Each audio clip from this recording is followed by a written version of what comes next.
Coffee sensory evaluation is often discussed through descriptors such as flavor, aroma, aftertaste, acidity, and mouthfeel. Yet behind these sensory categories lies a far more complex neurological process. The perception of coffee is not created by the tongue alone, but by the brain's integration of multiple sensory systems working simultaneously. When coffee is tasted, the nervous system receives information from gustatory receptors that detects basic taste, olfactory pathways that interprets aromatic compounds, and trigeminal responses that register heat, tactile intensity, and irritation.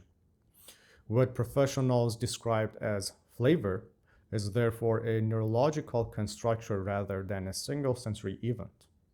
In coffee, this construction is especially intricate because of the beverage's chemical complexity and the dynamic way its compounds are released with temperature change, extraction, and also oral processing. Aroma plays a dominant role in this process.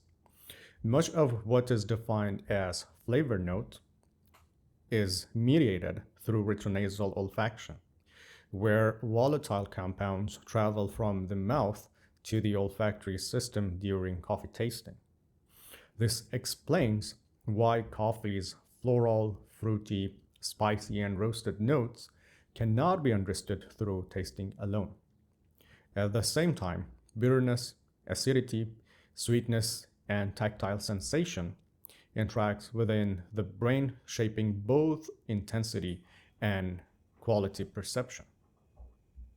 The neurological dimension of coffee sensory is also closely tied to cognition.